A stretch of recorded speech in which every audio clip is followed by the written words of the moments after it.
Morningside Heights has always been considered the Acropolis of Manhattan. It's way up on a hill. There are a bunch of educational institutions there. There are two great cathedrals, churches there. It really is a place apart from the rest of the city, and yet at the same time, totally integrated with the city.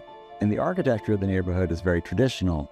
There's Columbia University that has a kind of Roman revival architecture done by McKim White, but there's also a good amount of Gothic architecture in the neighborhood. And of course, Union Theological was designed in the collegiate Gothic style. At the start, Union Theological and the developer reached out to us because they wanted to build a tower on the campus in order to monetize the value of their air right. And so we leaned into it because we thought, surely there are a few things more important than saving a great institution and making sure that it stays in Manhattan. Claremont Hall combines both the academic areas of Union Theological and is one of the only completely unified architectural blocks in New York City. So we were charged with introducing a tall, modern, 42-story apartment tower into this campus in a location where they had a service building.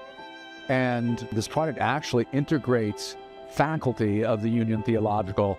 The first 9 stories are apartments for faculty. They've been able to move from across the street into the campus, a synergy of private residential working with an institution. If Union Theological had not built this tower, they might have had to move to New Jersey or somewhere else. So we were thrilled to come in and come up with a design that they loved and that has brought them the money that they needed to stabilize their institution.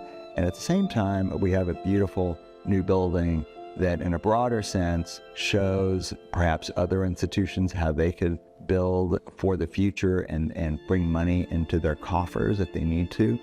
The tower takes its cues from the Gothic revival architectural vocabulary of Union Theological. It's very rich in its detail. The exterior facades are composed of Manhattan schist stone, beautiful dark stone, trimmed with Indiana limestone. And so we abstracted that vocabulary using architectural precast and brick, beautiful mix of 3 gray and black bricks.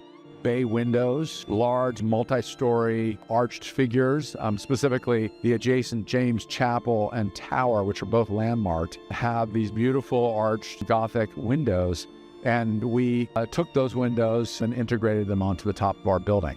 So this was really an exercise of taking the best apartment planning principles and facade compositional principles that our firm is really a world leader in modern traditional buildings and applying them in this Gothic context. And that was a really interesting and fulfilling exercise. And I think our client, Lend-Lease Development, are really happy with it.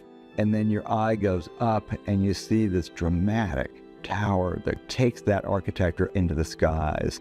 And it's not shocking, it's a thrill, because that new building still respects the old building in the way that the great residential towers along Fifth Avenue and Central Park West respected the townhouses that were built on the side streets. But what I think of as a success is that regardless of what the perspective is, and regardless of the fact that our tower is taller than those towers, the assemblage fits into this context. Now here we're standing in front of the residential entry, which was originally the stair hall. We actually rebuilt this facade, and behind it is a double height space which serves as the entry into the project. On the inside you walk in, there's this sort of beautiful white Gothic space that is the entry point or the lobby for residents of the tower. It's a stair hall immediately adjacent to an amazing space called the refectory.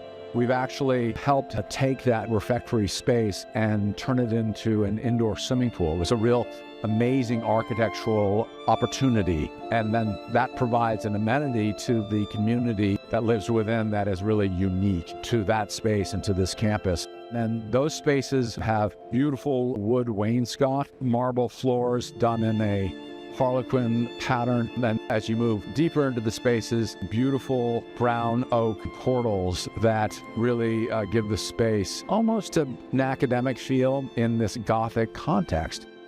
I moved to New York in 1974 to go to Columbia University, so I'm very familiar with Morningside Heights, but all of that could not have prepared me for the spectacular views that are now available even halfway up the building we designed at Claremont Hall. When you go up the building and you go out onto one of the loggias, or even look out a living room window, it's a bit shocking to see how much the Hudson River is laid out before you.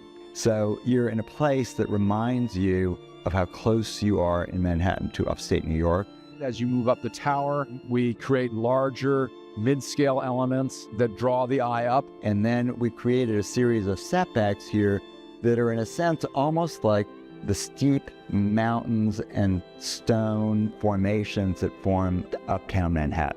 And then it's very important for us at the top of a tower to create a crown. And this enables our buildings to position themselves on the skyline, contribute to the skyline. This is a Gothic neighborhood, but from a distance in Manhattan, nobody knows. And so we love the idea of putting some subtle Gothic arches at the top of the building to kind of mark this district in a way that could be seen from all over town, in the way that the Empire State Building marks one of the centers of Midtown. And we wanted this to be a new beloved icon for Morningside Heights, and we think that's what we've done, or at least that's what we've been told we've done. So I'm very happy about that. New Yorkers are proud of their neighborhoods, and they don't want to see them collapse under too much construction. They want to see the best aspects of their neighborhoods go forward. People who move into this building are going to be people who want to engage with the neighborhood. They'll want to go to events at Columbia University. They'll want to go to concerts at the Manhattan School of Music.